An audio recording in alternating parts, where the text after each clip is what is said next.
여러분 안녕하세요. 기계수리 강사 라프입니다. 최근에 많은 분들께서 기계제도 시험에 대해 문의가 많이 오고 있습니다. 선생님, 제가 가지고 있는 책에는 저희 교재와 다르게 도면 검토 부분까지만 있고 모델링 부분이 없습니다. 라든지 선생님, 형상 모델링은 도대체 어떻게 공부해야 되나요?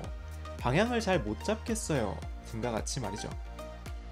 일단 시험 범위에 대해서는 큐넷에 이미 시험 범위에 대해서 언급을 했기 때문에 모델링 부분이 시험 범위에 들어가는 건 분명하고요. 모델링 부분은 혼자 공부하시기에 어렵지 않으실 거라 생각해서 별도로 영상 제작은 하지 않았었는데, 가끔은 이 부분들 어렵지 않으니까 그냥 다 외우면 되겠구나 라고 생각하시는 분들이 계시더라고요. 제가 영상을 안 만드는 이유는 여러분들께서 제가 그동안 알려드리는 흐름을 직접 만들어 가면서 공부를 해보시라는 의미도 담겨져 있습니다. 물론 제가 모든 흐름을 다 잡아드리면 공부하시기에는 편하겠지만 저희의 목적은 뭐였죠? 항상 어떻게 공부를 해 나가야 되는지 이 흐름 잡기 방법을 익혀가시는데 좀 더 큰 목적이 있습니다. 쉽지 않다는 거 이해합니다. 하지만 저 믿고 꼭 계속 시도해 보셨으면 좋겠어요. 이 형상 모델링 파트는 2D 파트에 비하면 정말 아무것도 아닙니다. 하지만 무작정 외우려고만 하면 분명히 어려우실 거예요. 제가 이번 영상을 통해서 다시 한번 흐름 잡기식 공부가 얼마나 중요하고 얼마나 많은 시간을 세이브할 수 있는지 다시 한번 보여드리겠습니다. 어렵지 않아요.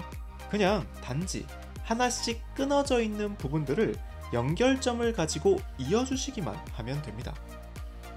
이번 시간 조금 길 수 있지만 집중하시고 천천히 한번 들어가 보도록 하죠.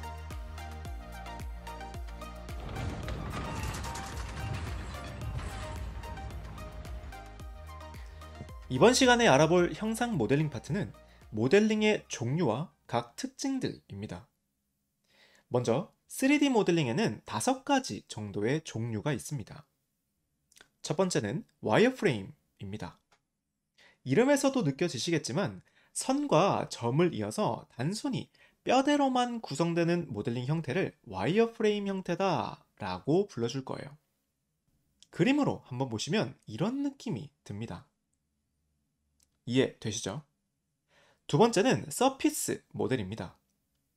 이 서피스 모델은 와이어프레임 모델의 표면을 처리하는 방식으로 속, 즉 두께감은 없고 표면만 있는 모델을 의미합니다. 그림 보시면은 이런 느낌으로 표현되게 됩니다. 참고로 각각의 특징들은 이 다음에 설명드릴 거니까 걱정하지 마시고요. 1차적으로는 큰 흐름을 잡아오시는 게 중요합니다. 3D 모델링 종류는 이런 것들이 있구나 하고, 그 다음에 이때 와이어프레임은 어떤 특징이 있을까 하고 가지를 뻗어나가는 거죠. 아무튼 서피스까지 이해가 되셨다면 세 번째는 솔리드 모델입니다. 솔리드 모델은 속이 차 있는 모델로 이때야 비로소 제품의 무게나 질량 등과 같이 물리적인 특성을 적용시킬 수 있기 때문에 CAE 해석에 사용하기 유용하다 라고 생각해 주시면 되겠습니다. 여기까지 와이어프레임, 서피스 모델, 솔리드 모델까지 세 가지의 차이점 흐름 먼저 잡아주시면 좋겠고요. 다음은 조금은 낯선 단어겠지만 프랙탈 모델이라는 게 있습니다. 이 프랙탈 모델은 단순한 형태를 불규칙적으로 반복시켜서 복잡한 형상을 구축하는 모델링이고요. 그림으로 한번 보시면은 이런 산이나 구름처럼 불규칙적인 성질을 갖는 움직임을 표현할 때 많이 사용되고 있습니다. 마지막 5번째는 파라메트릭 모델입니다. 이 파라메트릭은 우리 파라미터라는 말 들어보셨나요? 매개변수라는 뜻인데 어떠한 함수 관계식에서 따라 나오는 변수값을 의미합니다. 이 얘기를 지금 왜 하냐? 파라메트릭 모델은 쉽게 말해서 수학적 방식으로 정의되는 모델들을 의미합니다. 어떤 그림을 보여드리면 좋을까 좀 고민하다가 사실 이건 3D 모델링 형태는 아니지만 이런 수학적 패턴이 있는 형상들을 파라메트릭 모델링이다 라고 불러줄 거예요. 이해되시나요? 이 파라메트릭 모델링의 장점은 곡선 표현이 아주 부드럽다는 점이 있습니다. 그래서 자동차나 항공 모델링에 많이 쓰이고 있다. 이렇게 연결 지어 주시면 좋겠네요. 여기까지 먼저 가장 큰 줄기인 5가지 형상 모델링 종류에 대해서 알아봤습니다. 이 중에서 사실 프랙탈 모델과 파라메트릭 모델은 시험에는 잘 등장하지 않는 부분이고요. 실질적으로는 와이어프레임, 서피스 모델, 그리고 솔리드 모델 이 3가지를 구분하는 문제들이 많이 나오고 있어요. 그래서 이 다음은 이 3가지 모델링 종류에 대해서 각각의 장단점들을 간단하게 알아보려고 합니다. 흐름 잘 따라오시고요. 와이어프레임부터 들어가 보도록 하죠. 와이어프레임은 뼈대만 있는 모델링이기 때문에 데이터의 구성이 아주 단순하고 처리 속도가 빨라서 모델링 작성을 아주 쉽게 할 수 있다는 장점이 있습니다. 하지만 뼈대만 있기 때문에 은선 표현이 안 될 거고요. 단면을 작성하는 것도 불가능하겠죠. 당연히 물리적 성질 또한 입력이 안 되기 때문에 계산이 안 됩니다. 두 번째, 서피스 모델입니다. 서피스 모델은 면으로 표현할 수 있기 때문에 은선 제거가 가능하고요. 복잡한 형상들을 잘 표현할 수 있습니다. 그리고 앞서 말씀드렸던 것처럼 면을 표현할 수 있기 때문에 NC 가공 데이터를 생성시킬 수가 있습니다. 그리고 단면도 당연히 표현할 수 있겠죠. 대신 이때의 단면은 속이 비어있는 형태가 될 거예요. 그 다음 단점은 아직까지는 면 개념으로밖에 구현이 안 되기 때문에 물리적 성질을 구현하기는 여전히 어렵습니다. 또한 와이어프레임보다는 좀 더 많은 데이터가 발생하기 때문에 처리 속도와 용량 면에서는 좀 떨어진다. 이렇게 받아들여 주시면 되겠네요. 자, 대망의 솔리드 모델입니다. 솔리드 모델은 입체 형상을 구현하기 때문에 물리적 성질의 계산이 가능합니다. 다음에 은선도 당연히 제거가 될 거고요. 불리언 연산이 가능하다 라고 되어 있는데 이 불리언 연산이라는 게 어떤 거냐면 쉽습니다. 우리 벤 다이어그램 한 번쯤 그려보셨을 텐데 이 벤 다이어그램에서 합, 차, 적 연산을 불리언 연산이다 라고 불러줄 거예요. 이게 무슨 말이냐 하니까 이렇게 AND 조건으로 표현하게 되면 두 개념이 겹쳐지는 부분이 여기가 남을 거고요. 반대로 A에다가 B를 빼면 여기 부분 남을 거고 A or B로 표현하게 되면 세 번째처럼 표현하게 되는데 이것들을 불리언 연산이다 라고 불러줄 거고요. 이 불리언 연산 조건을 이용해서 솔리드 모델링을 만들어갈 수 있다. 이렇게 생각해 주시면 됩니다. 어렵지 않죠? 그 다음 솔리드 모델은 속까지 차 있기 때문에 당연히 처리 시간이 많이 걸릴 거고요. 용량도 더욱 클 거다 라는 단점까지 챙겨가 주시면 좋겠습니다. 여기까지 흐름 잡히셨나요? 자, 여기까지 되셨다면 다음은 한 발자국씩만 더 나아가고 이론 마무리 지을 건데 여기서 이 서피스 모델링을 구현하는 여러 기법들이 있을 거고요.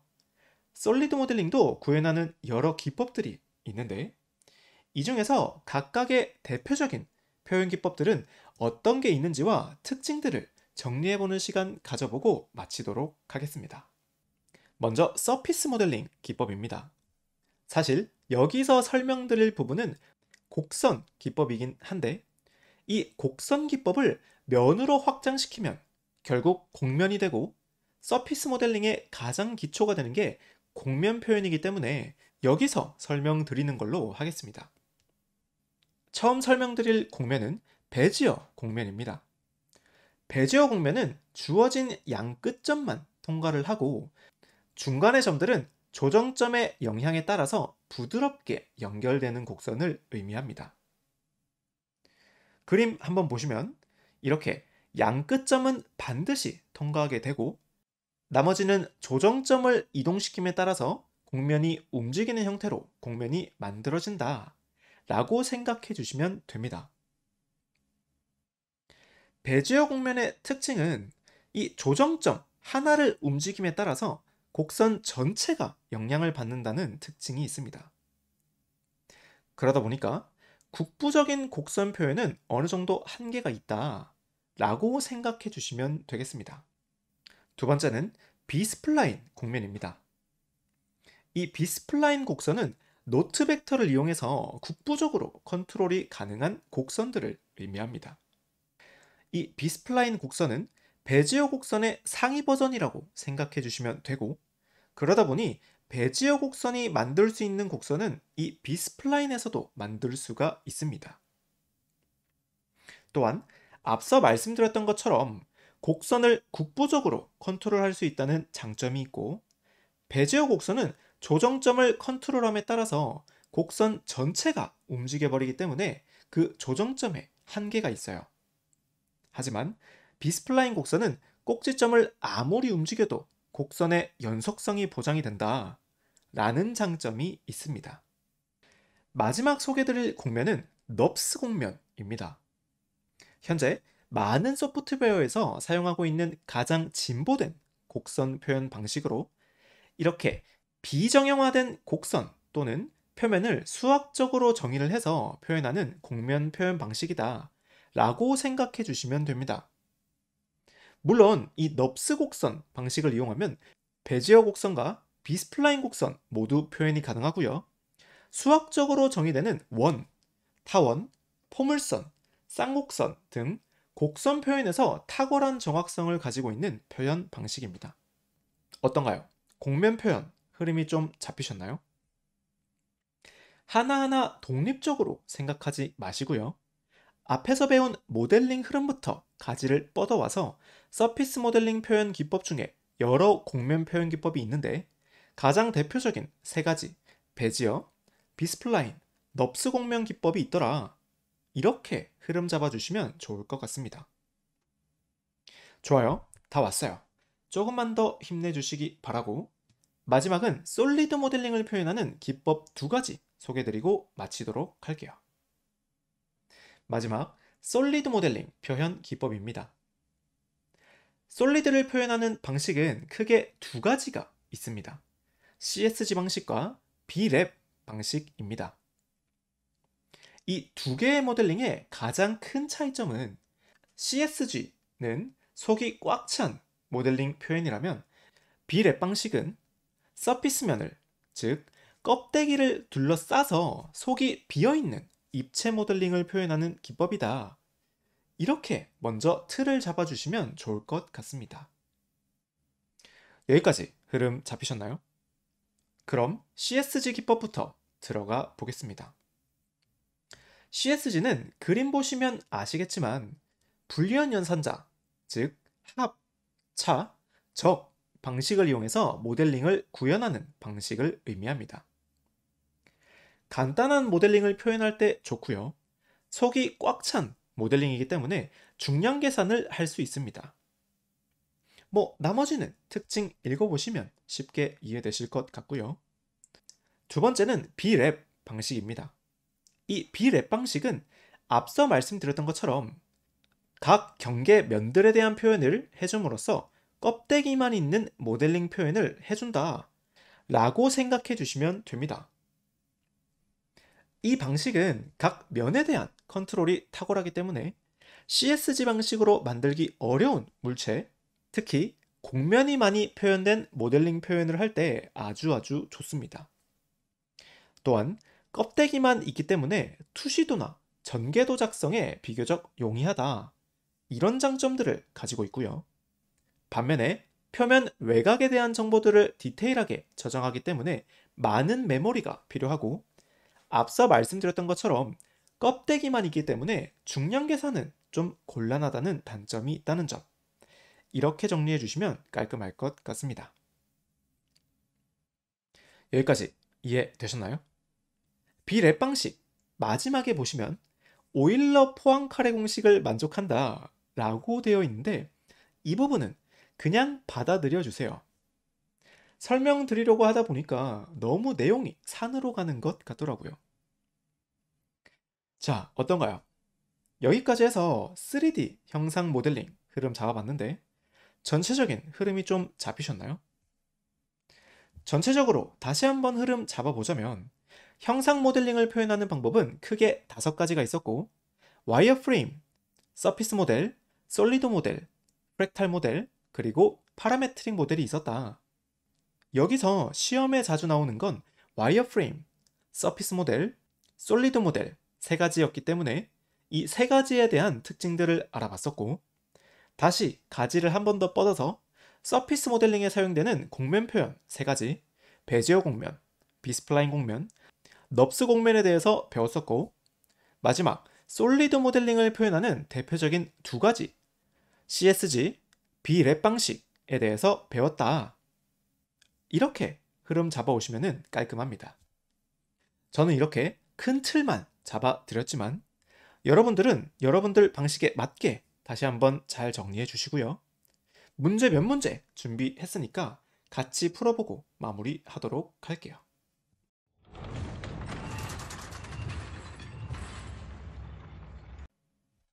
1번부터 3번 문제는 솔리드 모델링 종류에 관련된 문제들을 가져왔습니다. 첫 번째 문제는 와이어프레임 모델에 관련된 설명으로 틀린 것은 했는데 뼈대만 있기 때문에 은선 제거 불가능하고요. 단면 작성 불가능했죠. 질량 계산이 불가능하고요. 투시도 작성 안 되기 때문에 답 2번 하시면 됩니다. 계속해서 두 번째 문제 NC 데이터에 의한 NC 가공 작업이 쉬운 모델링은 이렇게 했는데 앞에서 표면 표현에 탁월한 서피스 모델링이 NC 가공 작업이 쉽다라고 했으니까 답 2번 서피스 모델 하시면 됩니다. 간단하니까 빨리빨리 넘어가겠습니다. 세 번째 문제는 CSG 등의 표현 방식이 있고 부피 계산이 가능한 모델링 방식은 3번 솔리드 모델링이었죠. 3번 하시면 되겠습니다. 4번은 곡선 유형 문제를 가지고 왔습니다. 다음 중 베지어 곡선의 특징으로 틀린 것은 이렇게 했는데 베지어 곡면 한번 띄워놓고 1번부터 가보겠습니다. 1번 다각형의 시작점과 끝점을 반드시 통과한다 했는데 맞죠? 2번 다각형의 내측에 존재한다 맞고요. 3번 꼭지점 순서를 거꾸로 할 경우에 다른 곡선이 된다 라고 했는데 지금은 왼쪽부터 P0, P1, P2, P3로 되어 있는 거를 오른쪽부터 P0, P1으로 하면 다른 곡선이 되는지를 물어보는 거예요. 베지어 곡선은 순서를 거꾸로 해도 똑같은 대칭 곡선이 됩니다. 뭐 당연하게 받아들여 주시면 될 거고요. 4번 마지막 보기 보면 한 개의 꼭지점 변화가 곡선 전체에 영향을 미친다고 했는데 맞죠? 그래서 답 3번 하시면 됩니다. 자, 이번 강의의 마지막 문제 솔리드 모델링 기법 문제를 가지고 왔습니다. 다음 중 CSG 특징으로 틀린 것은 이렇게 물었어요. CSG 도형들의 불리한 연산자를 이용해서 만드는 방식이다 라고 말씀드렸고요. 나머지 보기 다 간단하니까 확인해 보시면 되고 3번 전개도 작성이 용이한 건 껍데기로 솔리드 표현을 하는 비랩 방식의 특징이었어요. 기억하시나요? 그래서 답 3번 하시면 됩니다. 어떤가요? 이런 부분에서 흐름만 잘 잡아두셨다면 문제풀이는 금방금방 직관적으로 잘 풀리셨을 거라 생각합니다. 흐름 잡아드렸으니까 나머지 디테일한 부분들은 각자 공부해 주시면 될 거고요. 오늘도 강의 들어주시느라 너무 고생 많이 하셨고요. 다음 영상은 더 좋은 영상으로 찾아뵙도록 하겠습니다.